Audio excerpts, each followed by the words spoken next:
Welcome to the Ryan Frank Podcast. Ryan is a family man, first and foremost, but he's also a pastor, publisher, and serial entrepreneur. This podcast will help you think, work, and create like never before. Welcome to the Ryan Frank Podcast. This is Ryan Frank. Thanks so much for tuning in today. Before we jump into today's content, I want to invite you to the Kids Matter Conference. If you're a children's ministry leader, or if you are a pastor or a lay person in a church, you need to make sure that your children's ministry leader and your children's ministry team know about our annual event, the Kids Matter Conference. It's happening September 12th, 13th, and 14th in Nashville, Tennessee. We are expecting 3,100 people at our event this year. It's a wonderful time for worship, networking, training, resourcing. It gives us a great opportunity just to bless children's ministry leaders, remind them that what they are doing is important, and to give them the help that they need to be the best ministry leader that they can be. You can learn more about the Kids Matter Conference at www.thekidsmatterconference.com. Today, I'm going to be introducing you to Craig Johnson. Craig and his wife Sam have been family friends for many, many years. They have a son with special needs, and God has used them to not only create a significant special needs ministry at their church, but also at over 100 other churches around the world. Craig Johnson is an author, he's a speaker, and he is one of 4 associate pastors at Lakewood Church, the largest church in America. Craig has a wonderful ministry called Champions Club. And Champions Club is an outreach ministry that your church can implement to intentionally reach out to kids and families that have been impacted by special needs. In our conversation today, we talk about the power of hope. You know, if there's anything that the world needs today, people around you, your coworkers, your kids, it's hope. We live in a world that is searching for hope. So often they're searching in the wrong places. We're going to talk about the power of hope. We're also going to talk about offering hope to kids and families that have been impacted by special needs. This is something that's very close to our heart. As many of you know, Beth and I have an 18-year-old that lives with us at home. Her name is Lucy. She has special needs. So we, of course, are very, very drawn to this topic and drawn to other people that are passionate about helping families that have been impacted by disability or special needs. Today's conversation is going to be very, very encouraging and inspiring. I can't wait to jump in. Thanks again for tuning into the podcast. Whether you're watching today on YouTube or you're listening, thank you so much for your time and your attention. Let's get this show on the road. Here is my conversation with Craig Johnson. Hey, Craig, thanks for joining me on the podcast today. How's it going? Good, Ryan. It's good to see you again. I know we've been busy, but it's still good to connect again. It is. I love following you on social media, and boy, you're all over the place. You're wearing out a path to the airport, aren't you? Does your car just drive itself to the airport? Yeah. I need to get one of those cars that drives me to the airport, right? That's it. It knows where to go. Oh my word. But I think, God's really opening up the hearts of people around the world to reach special needs families. And that's a big part of my mission outside of, being associate pastor at Lakewood. And so, yes. It's all God, we're just trying to follow it. Yeah, 100%. Craig, I'm so grateful you're busy. You're an associate pastor at Lakewood. God's blessing you with this Champions Club ministry that we're going to talk about today. And the theme of our podcast today is the power of hope. I know that's something that's, of course, close to your heart. It's close to Pastor Joel's heart, your church, your ministry. And so much of what God is allowing you to do is bring hope to families and kids that have been impacted by special needs. And I know y'all are going to be blessed that are tuned in today. Thank you so much for listening to this conversation. Craig, we've known each other for a long time. We've been friends. We've been able to share some meals together and do stuff together, but I don't want to assume that everybody that's watching or listening today knows who you are. So would you tell us about yourself, your family? Take several minutes and just unpack who are the Johnsons, and then I'd love to hear part of your ministry journey as well. Yeah, so I've been married to my beautiful wife Samantha for 33 years. I mean, simply, she's my hero. What she does on a day in, day out basis with my son Connor, who has a challenge of autism, and then my other two kids, and our family is, it's stunning, to watch her. And so she's. People ask me who's your hero, and it's my wife. I would say out of anyone, she's just an inspiration. But we've been married 33 years. That's by far the longest I've ever went out with the girls. So it's a big deal, right? Hey, way to go, Craig. Yep. We still feel like we're dating, Yep. So Yep. That's how you want it to be after 33 years. And then I have three children. Corey is here with me in Houston. He works with me with Champions Clubs. And so I think he has a tremendous heart, not only around social justice, but also around advocating for the least of these, that face more challenges. My daughter Courtney, she's a producer in Los Angeles, so she's finished. I think it's her 8th movie, but she's finished her 8th movie. Yeah, called Ordinary Angels with Hilary Swank, and it'll come out next year. And I didn't know that. That's pretty neat. Yeah, it's funny.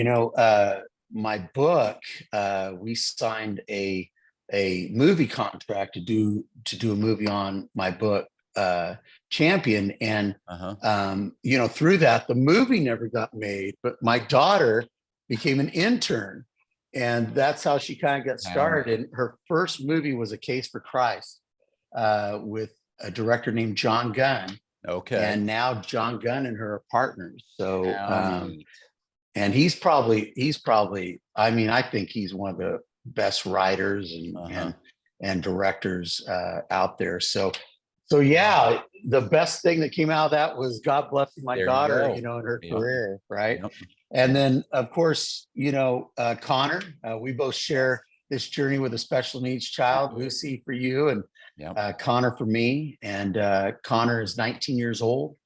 And, a lot of people, or probably not a lot of people on here, but many people know our journey. And Connor, God just used him over the years, his miracle speaking for the first time, him just being drawn to spiritual things, where now he can quote over 60 scriptures and just how God's led him. But the coolest thing, Ryan, is my son just got his first job 6 months ago at Whataburger. I saw that on social media. I love it. Yeah. I can't even tell you how huge that is. It is huge. What a big deal that is. And just a company like Whataburger that, a lot of companies might give a child with special needs a job, but for them to walk through them with it in the beginning so they get it, and even with some of the behaviors.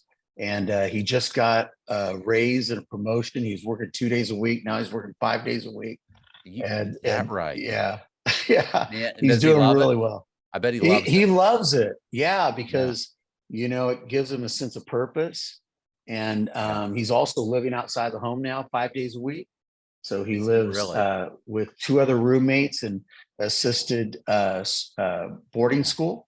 Okay. And so he does his own cleaning, does his own washing, makes his bed, all those things. So now what's he think about mom and dad coming into Whataburger to get something to eat? Does he like that? He likes that.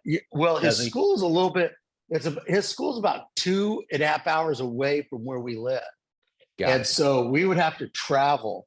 Like Pastor Joel, when I told him he got a job at Whataburger, he said, I want to go see him at Whataburger.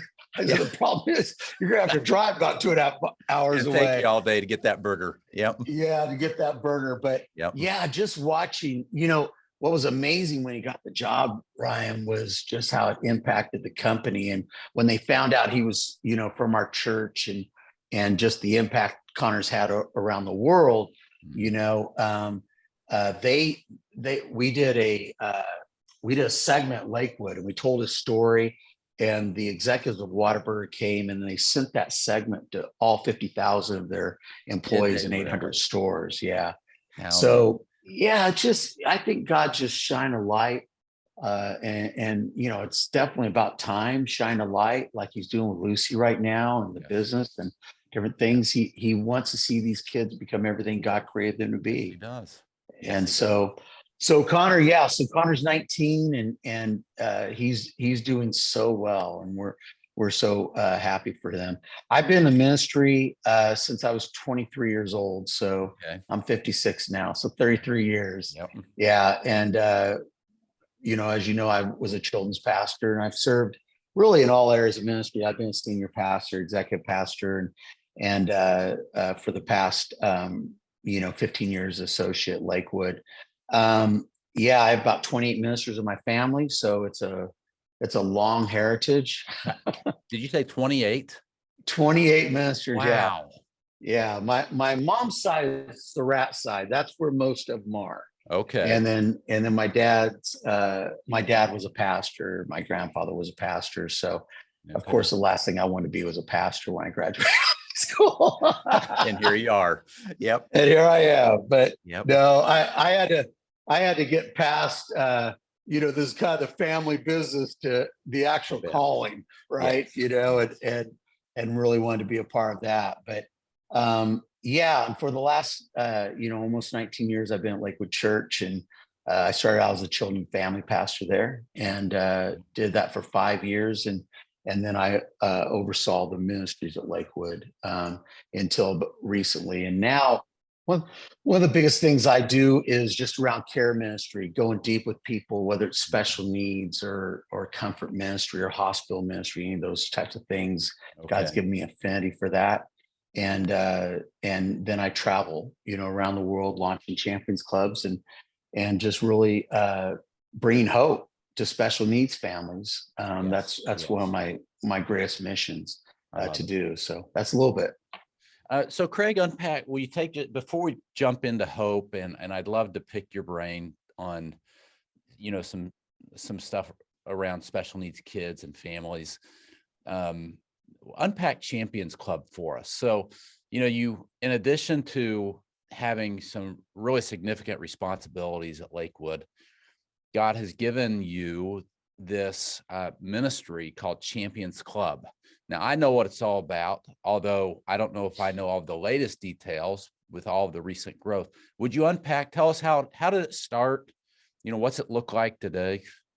Yeah, it started with really basically first a miracle. So, the miracle happened when we were probably at our most vulnerable time. And I was probably just asking God why, and why all the struggles that our son Connor was having. And I was driving to work one day, and God just spoke to me and said, "I'm going to use your son to reach millions of people." And at the time, he wasn't speaking. He had a lot of behavioral challenges. I just didn't see it. And so I said, God, my son can't even ask for a drink of water. How's he going to reach millions of people? Yeah. And then God just, said, I'm going to use your son to touch the world. Do you trust me that I'll do it? And of course, I said, I trust you. I don't know if I fully trusted God because I was just in this crazy space. Yeah. But over the next 3 months, I learned to trust God deeper because the challenges got worse. The struggles got worse. Right. Yeah. And people would ask me, what kind of prayers did you pray during that time? And I said, all I could say was Jesus, or I would just say, I trust you. And my faith grew. And then about 3 months later, my wife, called me from upstairs, and she said, Craig, get up here. And then I ran upstairs, and my wife was crying, and she said, you won't believe this, but our son Connor, he started speaking. He started speaking one word after another word, one sentence after another sentence, one paragraph after another paragraph. And we hadn't heard him speak for 3 years. So so it was almost unbelievable to hear him say, it would have been more understanding if he said one word. It was just this whole Yes. thing. Well, when I said, "What'd he say?" And she just walked over his bed and she said, "Connor, stay up for mommy and daddy." And my little 5-year-old boy looked up and all of a sudden he began to speak and he said, "This is my Bible. Mm. I am what says I am. I have what says I have. I can do what says I can do." And it was this whole spiritual declaration that Wow. if you know our church, we do that Yeah. before the messages. Yeah. And what we found out was when we bring DVDs home of the services, he was taking them upstairs and he put them in his DVD player. And while he played, it didn't matter if the message changed, that declaration was at the front of it. So What I, a I that gives spoke me, up. you know, I've heard that Yeah. story so many times. It still gives me goosebumps and chokes me up. I mean, God is so good. You guys had to just Yeah. guide yourself. Yeah, and you've heard the deep version. I mean, Yeah. it's Yeah. yeah, it was just a miracle. I mean, you can't put your mind around it. And at that time, it was exactly what we needed. But it wasn't just a miracle for us. Really, Mhm. what that was a miracle to help others. And we didn't know at the time. It felt like it was for us, but Yes. we had no idea of God was going to do what he said he was going to do in the car and use Connor. Yeah. And so after that, Pastor Joel spoke about this miracle. It went around the world. The video went viral, and people started sending us messages of how our son had his testimony had just impacted their lives, and it was literally millions of people heard that message. And Uh-huh. so, sure enough, the prophecy that was given the car it came to pass. But how champions clubs happen, we were still walking through it, and I was walking through Lakewood Church, and I had just a second intimate conversation with God, and God just stopped me at our children's ministry, and he just said, "Craig, look at what you're doing for typical kids." He said, it looks amazing. He said, "But look at what you're doing for special needs kids." Yeah. And at the time, we weren't doing very much. And he just said, "Craig, those kids deserve the very best, just like every other child." Yeah. And he said, "When you look in these kids' eyes," he said, "who you're looking at is you're looking at me, because when you do the least of these, you do it unto me." And he Yes. said, "Favor will fall you and your church when you begin to reach out to these kids and families." And so at the time, I didn't really know what to do. And this is an important thing. If there's special needs parents out there right now, this is a key to you're really victimized by the situation when you get that diagnosis. Yeah. I mean, it's overwhelming, and you're trying to figure out the vision. I think when you move from victim to victor is when you start Yes. being good to someone else in your storm. There you go. And Yep. I think it's true with anything, but definitely with special needs parents. And so we didn't know what to do, but I knew how to pull together a task force, and we just found some of the top medical researchers. Now, there were two things I wanted to make sure of when we launched a Champions Club. And number one is we'd never turn away a family, no matter how severe they were, because this is one of the challenges a special needs family deals with is rejection, being forgotten, shut in. Yeah. And then the second thing, we knew we had to have programs that came alongside the parents as much as the kids. Yeah. And so that favor, we just went to two top medical researchers, asked them to be a part of this task force. Then went to two top educators of special needs schools and asked them. And then we found the most important special needs parents in our ministry team. And for the entire year, we worked on what will become the Champions Club. And so the Champions Club, I think, Ryan, in a lot of ways, even today, it's ahead of its time. And that's why it's such a God idea. Because trust me, I'm not that smart. I mean, I would have never thought of this, and that's what God ideas are. They're those things that you had never thought of. And so it's a holistic approach, mind, body, soul, and spirit. I love Craig. To just interject a quick thought too, that you named it Champions Club. These are champions, aren't they? I mean, it's not just a special needs ministry, although it is. I mean, these are the champions of the church. And I know that's your heart and that's your church's heart.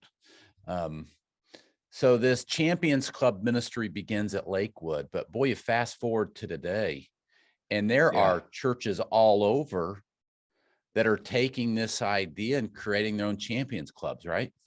Yeah. Well, Started Lakewood, over 300 families started coming to Champions Club at Lakewood. Yeah. And then from there, people start hearing about it, and our team started to just rally around it. So now there are 116 Champions Clubs in 22 countries. Man. They're in hospitals now. They're in public schools, daycares, orphanages. Yeah. They can really fit in any type of scenario, and they're all different shapes and sizes. So you can launch a Champions Club for as little as $500, or you can make them as elaborate as you want. You know, and Yes. so the impact is huge, because families are able to come to church for the first time. Yeah. They're able to be a part of a community. Their children get developed. So you talk about champions. The reason why we call it champions is we're not there basically just to care for the kids. We're about there to point them to their destiny and help them navigate how to get there. And so these children have destinies. Parents just have to believe it. Yeah. Craig, before we shift gears, if there's a church leader watching or listening that's really intrigued by this, maybe they don't have a special needs ministry, or maybe they do. Maybe they're just intrigued by what you are doing. Where's a good place to go to learn more about Champions Club and have a conversation, maybe even with your team, about, is this something that we should be doing as a ministry? What's the website? Or go to championsclub.org. That's easy. Yeah. I mean, there'll be two questions we'll ask you. Do you have a space? And you have somebody that has a heart to do the ministry? They don't have to be a specialist in the ministry, because we'll train that now. So now we have a video on demand online training platform that will train you in any area of special needs ministry. And we don't even have to come to you. Man, how it's neat. all online now. Yeah. How neat. And don't you think, so I don't want to jump fast forward too far, because I want to get there, but don't you think a lot of pastors and ministry leaders, that this is a whole hurdle for them? They think, well, boy, I'm not specialized in this. So they look around their church and they think, we don't have anybody specialized in this. And so it gets shut down.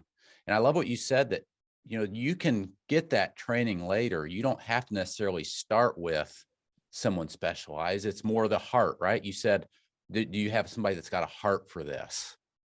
Yeah. Number one thing to starting any special needs ministry, it's like an ice cream sundae. So we all like an ice cream sundae, right? Yes. The ice cream is unconditional love. So if I find a leader that when they get around these families or kids and they hear their stories and tears start rolling down their cheeks, I can teach expertise in special needs. I can't teach that. Yes. That's something that somebody's been either broken over it or God's broken them. So so that's a great thing now, Ryan. I mean, we can work with, and as a matter of fact, the director, Norma from our church, the director, she had no experience in special needs, but now she's an expert. But every time she'd hear Connor's story, tears would begin to roll down her cheeks, and she was a great administrator. So that's the great thing. There's so much that we can come alongside from the very beginning all the way to launch. And you'll be amazed at how much favor we'll fall. This is the heart of God. Yeah. So the most unchurched people group, if you ask me, in the world now, with the rise of autism, it's special needs. 100%. 100%. Yeah. Yeah. Because there's millions of families now. And so I just feel like, we're all fishing from the same pond and trying to get families to come to our church. And here's a pond nobody's fishing in. You know what? That's right. They're not fishing in it, are they? Mm-mm. And I'm convinced, Craig, as I know you are, that if the community around your church and my church really, really knew that, we love and welcome kids and families impacted by special needs, you'd have people showing up. But, don't you feel like, Craig, a lot of these people just stay at home on Sundays because they don't know that there's a church that cares, that they've got something for the kids. And so they just choose every Sunday to sit at home. And what a missed opportunity. Well, and what's incredible today at Lakewood, some of our greatest givers, some of our greatest volunteers are Champions families. Are they really? They are at Lakewood now. Yeah. And they become vital parts of the church. But if you don't have something for our son and daughter, it makes it difficult for us to come. So it's an open door to really seeing lives transform and them becoming a huge part of your church in the future. 100%.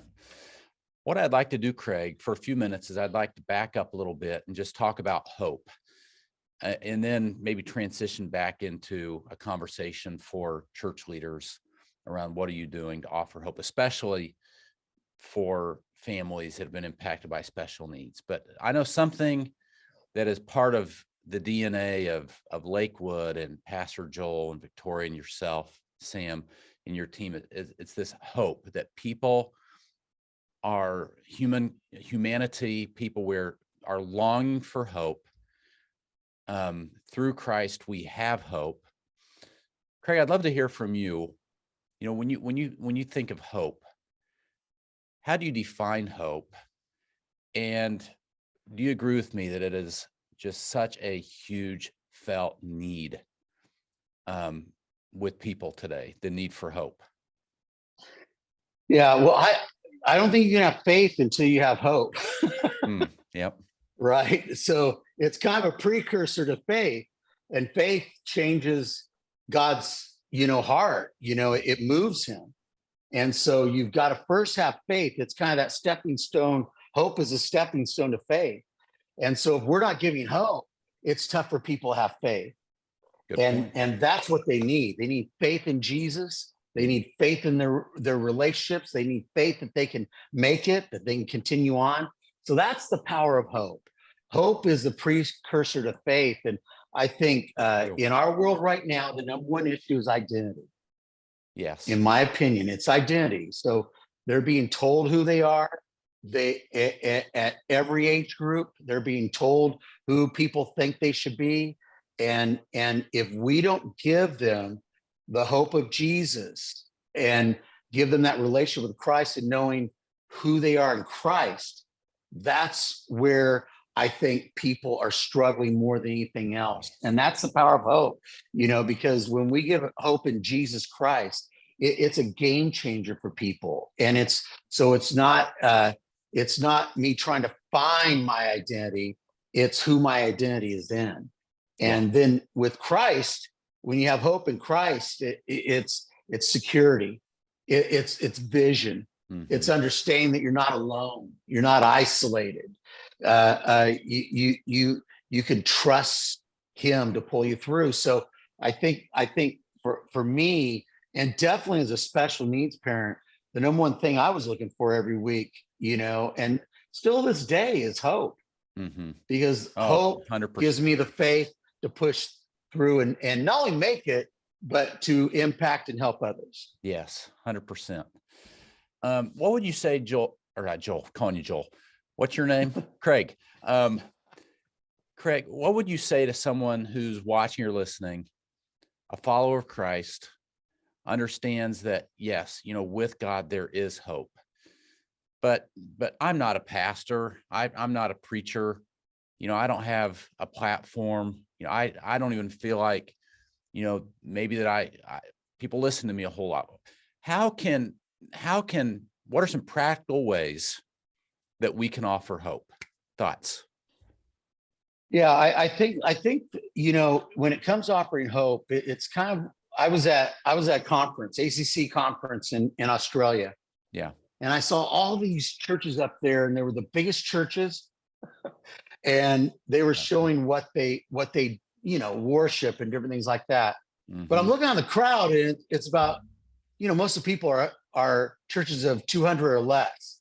And they're looking at that and they're going, mm-hmm. Man, I don't know if I'll ever be able to bring hope that way. Yes. So here's how you bring hope, in my opinion. First, it starts out of your testimony.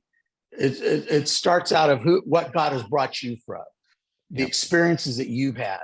Because, I heard Mama Dodie Osteen say this the other day. We're so worried, but God has been so good.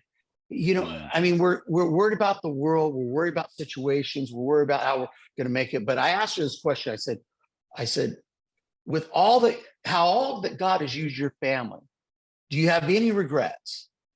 And she said, I only have one. She said, I wish I wouldn't have worried so much. God always came through. Boy. And so telling somebody that, you know what, I've been through things, but God's always came through, that brings hope to other people. So it starts there. Yep. Right. Second thing is start being good to other people. And that's a big key. You know, I tell pastors, I say, you know, you're trying to do the same methods to grow your church. Here's what I tell you to do. Find the 3 top needs in your community. What are those 3 top needs? And start meeting those needs. And I'll guarantee you your church will begin to grow. I'll guarantee you. You start meeting people's needs. And that's the greatest thing about the pandemic that shifted things as far as hope. I think we were so focused on doing services and kind of like Martha doing the works for God and everything, that we forgot to meet the needs. Man. And so the pandemic shifted that and said, you know what? That's what Jesus did. He went around meeting people's needs and people followed him. It brought hope to them. It showed them that miracles were possible. It showed them all those things. So find the needs, whatever that community is, find those top needs in your church, in your area, and begin to meet those needs. And then a simple thing is this, you know, when I get down and maybe I'm feeling bummed, whatever it is, everything, you know what brings me out of it? It's not necessarily watching a message or doing different things like that. I'll text somebody and just encourage them. So I'll just text somebody right in the middle of my low point. And I'll just go, I just want to tell you, you're a blessing to me. I said, it's amazing how that shifts. Yes. How I'm feeling, because I'm focused on what I'm feeling. But when you turn that around, you're good to someone else and bringing hope to them. God brings hope back to you. So I think those are just a few ways, right? Man, that is rich. That's worth the podcast right there. Those 3 points. Yeah. And I think, Craig, sometimes we just overthink things way too much, including this topic here of, you know, giving somebody hope. Don't overthink it. I mean, it can be as simple as texting someone a word of encouragement, of just finding a way to be good to somebody, like Craig said, sharing your story. People are inspired by, even your story. So share it. Craig, what would you say to someone? I bet there's a good feeling that someone who's watching or listening to the podcast today has been either impacted up close and personal with special needs, or they've got a cousin or a friend in the church that's been impacted, maybe with a child or an adult with special needs. And Craig, you've walked this journey. Beth and I are walking this journey. And, you know, for all of us, you were vulnerable and shared early on, you know, in Connor's life, where you guys just, you know, there's times where you just feel like, where's the hope? Where's the hope? What would you say to a special needs family that's struggling to find hope? Well, first, I think it starts where you're at. You know, you have to get a different perspective, and that's the toughest thing, because when you're doing it 24/7, and you face the challenges that special needs families face, if you don't get a different perspective every day, the right perspective every day, you're going to struggle throughout that day. So there's 2 things I tell parents. Number one, and family members. Number one, you only have grace for a day. So what freaks you out is thinking about the future, or you're looking at everything that's happened in the past. You've got to embrace the day. You got to let go of the past. You've got to embrace the day and make it the very best day you can. And don't worry about the future. Trust God for that, because that will mess with your head. Either way, either of these 2 ways will mess with you. But you need to you only have grace for a day. The children of Israel didn't have grace for 2 weeks or a year from now. God gave them manna only for that day. Why? Because he wanted them to trust him. The second thing is this: your devotional life will dictate your emotional life. That's good. So what kind of perspective you have is so important, and seeing at Jesus' feet is the key. It's the key. You've heard me say this, Ryan, before. The game changer for me was when I took my devotional life to another level. Yeah. And not just as a parent, but as a leader. It was a game changer. And I remember just finding, 4 or 5 devotionals, 2.5 minutes long. And then whatever I was dealing with, I'd find scriptures around it. So if I was praying for healing for Connor, or if I was praying for finances, I'd find scriptures around that. And this is what worked for me. And then I would just begin to pray those scriptures and do those devotionals. It was amazing the nuggets that came out of that. And it gave me a perspective. I'd say, God, what would you say here? What would you do here? So why is that key? Because Jesus didn't come to be served. He came to serve. Yes. The challenge is we don't allow him to do that. Mm. And so if you'll say, I'm going to make the best of this day. And Jesus, I'm going to sit at your feet and you serve me. You give me that hope I need. You give me that encouragement I need. Yeah. And then you make it the very best day you can. Yeah. So good. Craig, I'm curious, and maybe it fluctuates by season, but for you, what a power quote. I mean, your devotional life impacts your emotional life. What's a devotional life for Craig Johnson look like? And I'm sure it fluctuates from season to season, but what's that look like for you in this season? Yeah. So in the beginning, it was 15 minutes. Mm-hmm. Okay. I just took the first 15 minutes. I'd find a couple of devotionals. Yeah. I'd read some scripture and I'd pray. Now my prayer, the prayers that I pray every day, it's all scripture. Mm. So I'm literally quoting scripture because remember, I found scriptures that were centered around things that I needed throughout the years. Now it's just become a part of my prayer life. So I don't want to start at 15 minutes is what I tell people, just make that commitment. People say, well, how can you do that? Do you eat breakfast every day? Do you get up every day? True.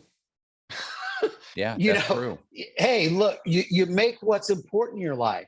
If you do it every day, that's why it says seek first the kingdom of God and his righteousness, and then all these things will be added to you. Uh-huh. Yet we don't do that. So now today, Ryan, it's probably no less than 45 minutes or an hour.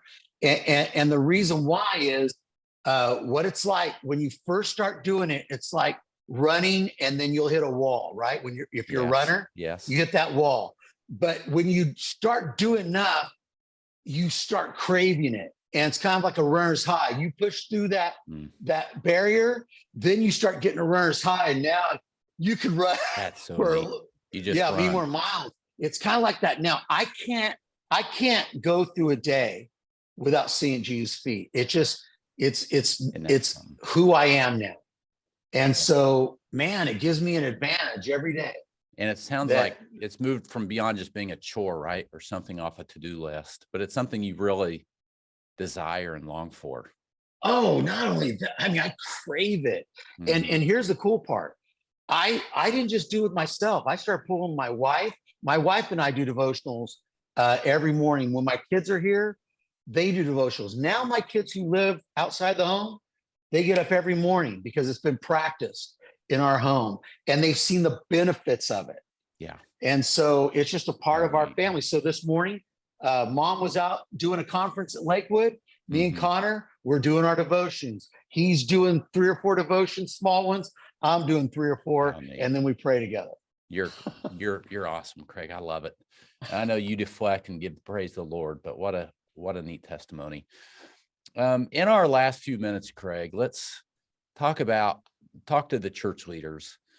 What would you say to a church or pastor, ministry leader, even a lay person in the church that recognizes, you know what, we need to do more.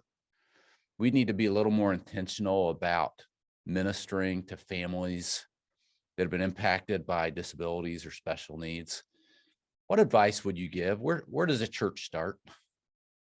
Yeah, first thing I would say is don't just look at the child that you're reaching with special needs. Mm-hmm. Look at the whole family because they're all impacted by it.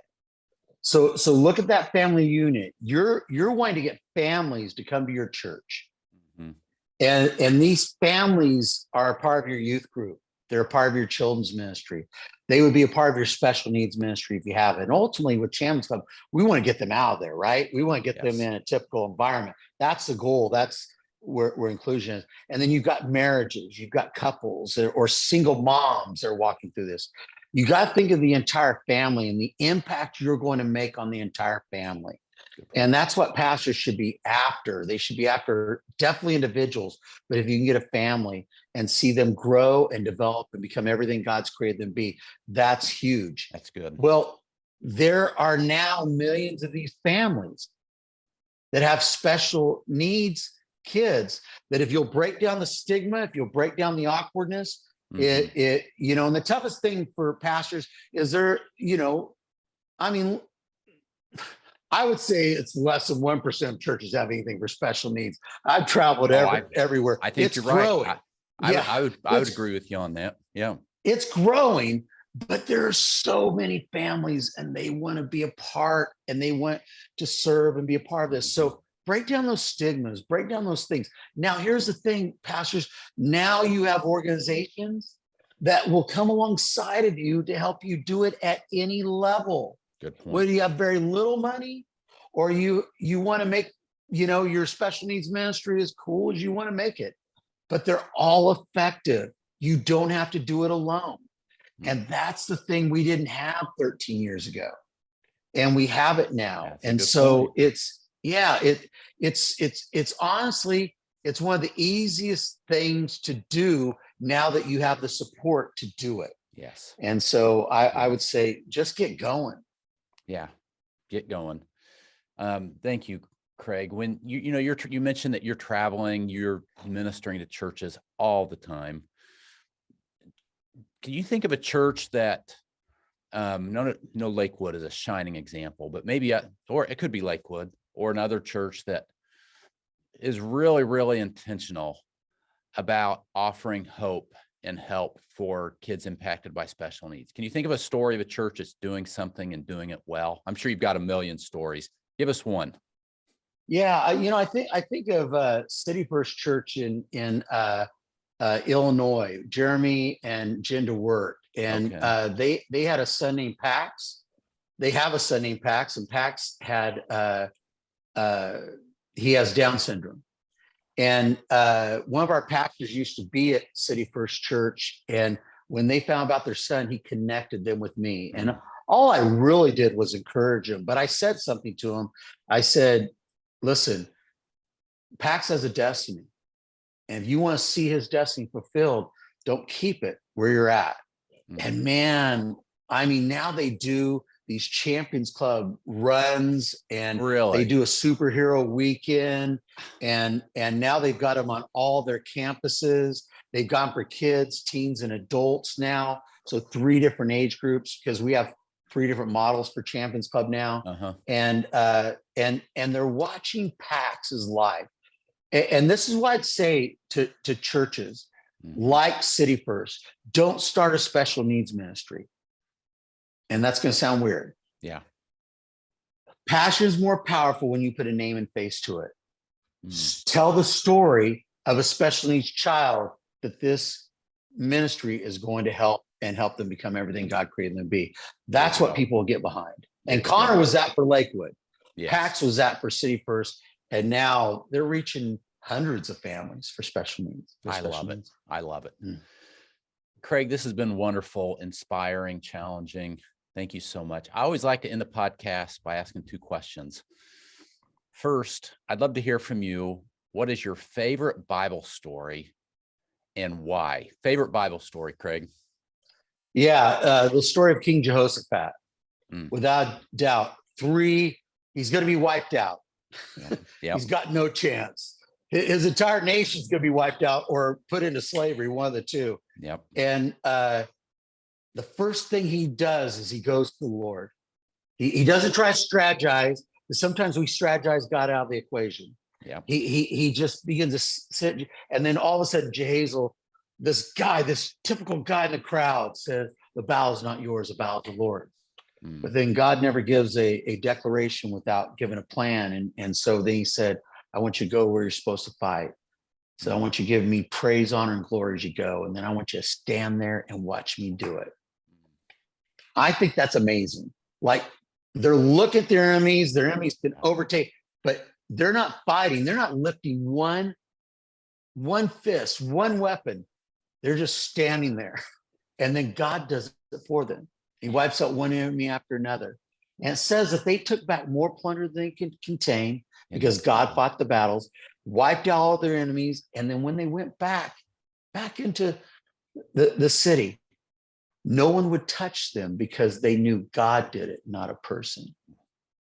And so that's why that's my favorite one, because it's unbelievable what God did, but even how much he did. Well, and that's a great story, Craig. And why is it that, man, I am so bad about this. We know that we serve this amazing, powerful God.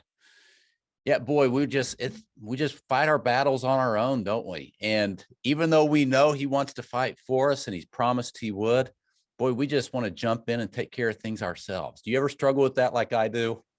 Oh man, come on, worry, doubt, fear, all those things. And here's the cool thing about God. He'll still let you win some of those battles because he loves you so much. But one thing he showed me about that scripture, he said, Craig, he said, when you fought the battles, you might have walked away with one day of plunder. If you would let me fight the battle, come on, you would walk away with more you can contain. And he wants to do this for us. We just don't allow him to do it. And so that's one of the greatest lessons I've learned is if I let God fight the battles, man, I'm going to come out with a mother load. If I fight it, there's going to be some casualties. Oh boy. I may still win, but there's going to be some casualties along the way. That's so good. Then Craig, I like to ask this question. We'll wrap up with this one. I'd love to hear something big that you're working on right now. Yeah. One of the big things that we're going to be working on is that we're going to be working on an online channel that's going to reach families directly. And, what we've been blessed with within our family is a success story of where we started from, what we walked through, and now where our son is now. So it's a success story. And when you talk about hope, I think families need hope. And our goal is to reach 1 million families. And so we're going to begin to put together this online family membership that's really going to help people right where they're at, and just where they don't get to start a Champions Club, but whether they're in Africa or right here. And so we're going to come up with just keys to success that can help take these families, and if they'll walk on the journey, they can have the same success. It may look different, but the same success that we've had. But ultimately, it all comes down to God. You just gotta let God do it. Give him all the glory. I love, that's a big goal, 100 million families. But you know what? I believe it's going to happen. So is this going to be a channel with like video content, or what do you see? It's going to be online, and we'll do a challenge to get families around it, and then we're really wanting to create a huge community around it of special needs families. And so it will be ongoing, and it's something that Sam and I, not just me, but we're going to commit to. Really in the future. We'll continue to do Champions Clubs, but this is going to be a whole nother element to it. I love it. So tell us where you're at. Is this still in the, God's given me a vision for this early on stage? Have you started? Start planning, building? Where are you at on this? We started with a channel on Facebook, a private Facebook page where it's free, and families can go on there and they get devotionals every day. They can get life skill segments. They can get different types of counseling. So all these segments and everything, we started seeing this, and we've got like 900 families on there now, and we started seeing the power behind it. And my wife and I just said, what if we start doing this live and and really connect with these families and bring other experts around it. So we're going to kick it off in the fall, and that's the goal, to kick it off in the fall. And so just be looking for it, because we're going to give basically the 5 keys to success, not only for the parent, but for the child. Yeah. And then also for the siblings that are around it. So we're excited about it. Well, Craig, please keep me posted, and I'll do my best to help the children's ministry community that I'm connected with to know about this and share the word with their church and the people that they know would be blessed by this. Craig, it's always an honor to have a conversation with you. I love what you're doing. I love your family. I love to see how God is using you. And I know he's not done yet. So thank you for your time today, Craig. Well, thank you, Ryan. I want to tell you, I'm really proud of you and all that God's used you and Beth in. But what I'm most proud of is your amazing dad. And Beth is an amazing mom to your kids. And I've watched you guys, and you really model that. And I can't wait to see all the things that God's going to use you and your family and your kids to do. Amen. Thanks for speaking those words. That means the world. All right, Craig, thank you so much for your time and your attention. Podcast listeners, thanks so much. We'll talk to you next time. Thank you. This episode of the Ryan Frank Podcast has ended, but be sure to subscribe for more conversations to help you stay on the leading edge. And if you like what you've heard, please rate this podcast with 5 stars. Thanks so much, and we will talk to you next time.